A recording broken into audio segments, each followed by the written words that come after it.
देश में नुआ विप्लव सृष्टि करिथिबा कॉकरोच जनता पार्टी बा सीजेपी 2 दिन में केंद्र सरकार को 2 थर चेतावनी दे साराणी। सरकार प्रतिश्रुति मुताबक विक्षोभकारी विरोध में कार्यानुष्ठान बंद करुनथिबा दल अभियोग करिछि।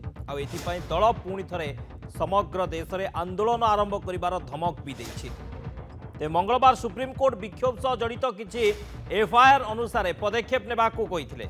सुप्रीमकोर्ट को यह अनुमति को सरकार अस्त्र भाव व्यवहार करि पारंती और विक्षोभ करिथिबा शिक्षार्थी को हैरान करि पारंती बोली सीजेपी आशंका करिछि। दिल्लीर जंतर मंतर सह देशर विभिन्न स्थान में प्रश्नपत्र लीक को विरोध करी आंदोलन करुथिबा छात्र छात्री उपरे पुलिसर अत्यधिक बल प्रयोग को नहीं दाखल होइथिबा एकाधिक आवेदन शुणाणी मंगलवार सुप्रीमकोर्ट करथिले। एही समय रे भारतर प्रधान विचारपति जस्टिस सूर्यकांत नेतृत्वाधीन खंडपीठ कहिथिले जे शांतिपूर्ण विक्षोभकारी विरोध में कौन बलपूर्वक कार्यानुष्ठान नियाजिबो नाही। जो प्रदर्शनकारी विरोध में पूर्वर कौन अपराधिक मामला नाही, जो मानक बयस 18 वर्ष कम सेमानंकु तुरंत मुक्त करने को खंडपीठ निर्देश देते। तेबे ए निर्देश सह खंडपीठ एक शर्त जारी करथिले। खंडपीठ कहिसंती जे दिल्ली और अन्य राज्यगुड़िक विक्षोभ को नहीं रुजु होइथिबा एफआईआर तदंत जारी रखि पारिबे। जो मानकर अपराधिक रेकर्ड पूर्वर रहिछि सेमानंकु कौनसी प्रकार सुविधा मिलिबो नाही बोली सुप्रीमकोर्ट कहिसंती। तेरे सुप्रीमकोर्ट रुजु एफआईआर तदंत जारी रखिबाकू अनुमति देइथिबारु सीजेपी एहाकू नै विभिन्न आशंका करिछि। सीजेपी मुखपात्र सौरभ दास कहिसंती जे एही निर्देश सारा देश पई एक सतर्कर घंटी।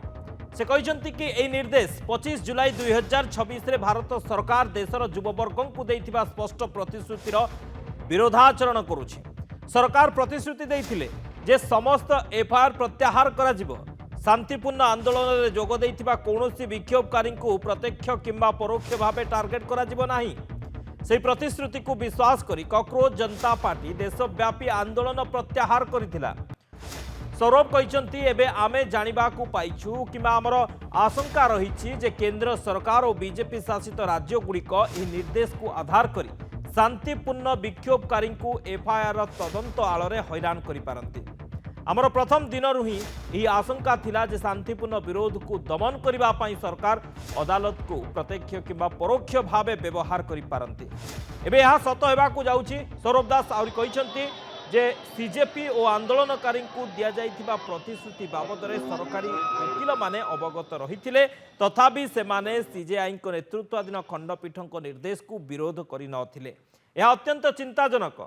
सोमवार सौरभ दास पुणी थे आंदोलन चेतावनी को दोहराई कही आम पुणी थे दाबी करुचु जे समस्त एफआईआर प्रत्याहार करा जाऊ। कौनसी प्रदर्शनकारी विरोध में भविष्य में कार्यानुष्ठान न हो आमको दि जाइथिबा प्रत्येक प्रतिश्रुति को सम्मान दि जाऊ। जदि सरकार निज कथा को अनुपालन न करती तेज कॉकरोच जनता पार्टी पुणी थे देशव्यापी आंदोलन आरंभ करने को बाध्य होब। निज कथा रक्षा करिपारु नथिबा सरकार युववर्ग नीरव रहिबे बोली आशा करिपारिबे नाही। जदि प्रतिश्रुति उल्लंघन हुए तेबे देशर रास्ता घाट रे पुणी थे युवक मानक स्वर रे गुंजरित हेबा एवं पुणी थे आंदोलन आरंभ हेबो। जदि सरकार दाबी पूरण न करती एवं आंदोलनरत छात्र छात्री उपर जदि मामला प्रत्याहार न हुए तेबे पुणी थे आंदोलन हेबो, पुणी थे विक्षोभ हेबो।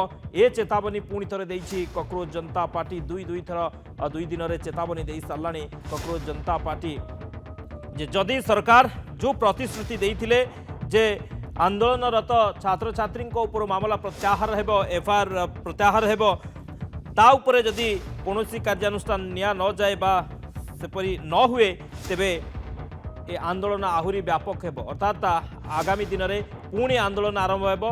कहीं जितेबाला सरकार प्रतिश्रुति देइथिले परे सारा देशरू प्रत्याहार करा जाइथिला, आंदोलन को प्रत्याहार करा जाइथिला, किंतु सरकार देइथिबा प्रतिश्रुति निजे पूरण करू नाहंती। जोथिपाई कि पुणी थे चेतावनी देइछि सीजेपी जे पुणी आंदोलन को लाइब सीजेपी, पुणी बड़ धरणर आंदोलन हेबो। केवल दिल्ली रे नुहे सारा देश में पुणी थे आंदोलन हो पारे जार धमक देइछि सीजेपी। सरकार प्रतिश्रुति मुताबक विक्षोभकारी विरोध में कार्यानुष्ठान बंद करू नथिबारु ए आंदोलन चेतावनी। दल पुणी थे समग्र देश में आंदोलन आरंभ कर धमक देछि। तेबे सुप्रीमकोर्ट मंगलवार विक्षोभ सह जड़ित किसी एफआईआर अनुसार पदक्षेप नेबा को कहिथिले।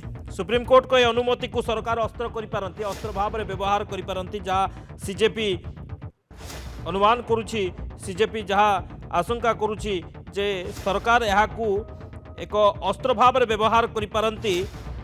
सुप्रीमकोर्ट रही जो पदक्षेप रही ताकू अस्त्र भाव में व्यवहार करिपारंती, विक्षोभ करिथिबा परीक्षार्थी को हैरान मध्य करिपारंती बोली सीजेपी आशंका करिछि। तेबे दिल्लीर जंतर मंतर सह देशर विभिन्न स्थान में प्रश्नपत्र लीक, नीट प्रश्नपत्र लीक को नहीं विरोध आंदोलन होइथिला, जोरदार आंदोलन होइथिला। छात्र छात्री माने आंदोलन को ओह्लाइथिले, पुलिस बल प्रयोग करिथिला, एकाधिक मामला मध्य दाखल होइथिला जार शुणाणी करथिले सुप्रीमकोर्ट। यह समय भारत प्रधान विचारपति जस्टिस सूर्यकांत नेतृत्वाधीन खंडपीठ कही जे शांतिपूर्ण विक्षोभकारी विरोध में कौन बलपूर्वक कार्यानुष्ठान नियाजिब नाही। जो प्रदर्शनकारी विरोध में पूर्व कौन अपराध मामला नाही, जो बयस 18 वर्ष कम से तुरंत मुक्त करने को खंडपीठ निर्देश देते। अधिक आलोचना करबा सुदर्शन छोटराय वरिष्ठ सांबादिक आम सहित जोड़ी होती फोन लाइन। सर स्वागत करुच्ची नंदीघोष टीवी कि सर जो भाव में प्रतिश्रुति मिलता गत 25 तारीख में सीजेपी को जे जो माने आंदोलनरत छात्र छात्री जो ऊपर मामला रही एफआईआर होती से मामला प्रत्याहार करा जिवो, किंतु वर्तमान से भली किसी आखिदृश्या देखा मिलूनी, मामला प्रत्याहार होना एवं सुप्रीमकोर्ट जो शुणाणी ताको जो सुप्रीमकोर्ट पदक्षेप ताकू गोटे अस्त्र भाव में व्यवहार करिपारंती केंद्र सरकार, ये आशंका गोटे रहुची जहाँ को लेकिन सीजेपी पुणी धमक देइछि जे आगामी दिन में सरकार जदि ये दाबी पूरण न करती गोटे बड़ धरण आंदोलन चेतावनी दि जाइछि। सर कौन अनुमान करुछंती गोटे आहुरी आंदोलन गोटे बड़ धरण आंदोलन देखा मिलिबो सीजेपी रो?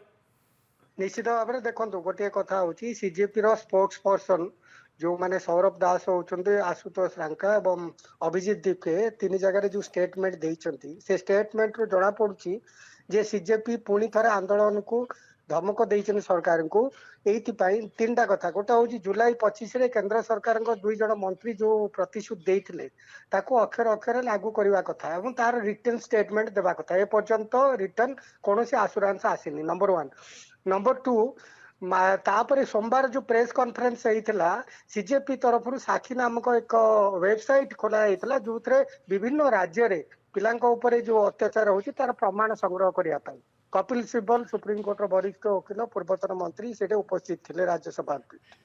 से दिन राति सोमवार केंद्र सरकार राति अधे बीजेपी नेतृत्व सहित कथबार्ता भी होते एवं परवर्ती अवस्था सुप्रीमकोर्ट रो जो जजमेंट आसिला से सुप्रीमकोर्ट रो जो गोटे निर्देश आसिला निर्देश अनुसार जो एफआईआर अच्छी इन्वेस्टिगेशन करने कथा लागू करने कथा। यहीटा को सीजेपी अभियोग कर आंदोलनकारी विरुद्ध रे छात्र छात्री विरुद्ध रे एटा केंद्र राज्य सरकार माने माने अस्त्र रूपे व्यवहार करुचंती, सब जुडिस कथा कहउचंती एवं प्रतिश्रुति थिला केंद्र सरकार और एनडीए शासित राज्य बा बीजेपी शासित राज्य मानकरे कौन सी एफआईआर जहाँ थी प्रत्याहार करा छात्र छात्री मान कौन सर्विलांस रही कौन सी कौन आईनगत कार्यानुष्ठान हबनी, किंतु देखा जाउची विभिन्न छात्र छात्री लिस्ट करिकिरी तांकर अनुसंधान पुलिस करची, दिल्ली पुलिस विभिन्न जगह रेड कला भलिया जाइकी पचरा उचरा करूचंती एवं सीपीएम हेडक्वार्टर जाइकिरी आईसी घोष विषय रे जाइकी पचारिथिले।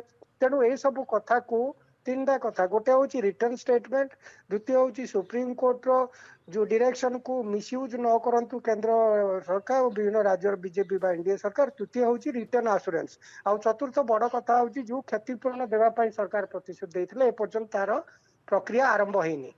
तेणु 5टी कथा परीक्षा विषय आउ ये 3-4टी कथा मुख्य विषय।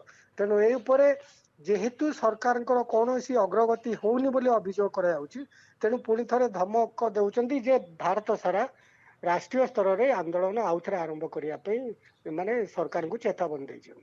आज्ञा सर, बहुत बहुत धन्यवाद सर। आलोचना सुदर्शन छोटराय वरिष्ठ सांबादिक थे संपर्क में आलोचना करते आउ थे पुणी आंदोलन चेतावनी देइछि सीजेपी जदि सरकार मामला प्रत्याहार न करते आंदोलनरत छात्र छात्री मामलार प्रत्याहार न हुए तेबे पुणी बड़ धरणर आंदोलन हेबो, सारा देश में आंदोलन हेबो, ये चेतावनी देइछि सीजेपी।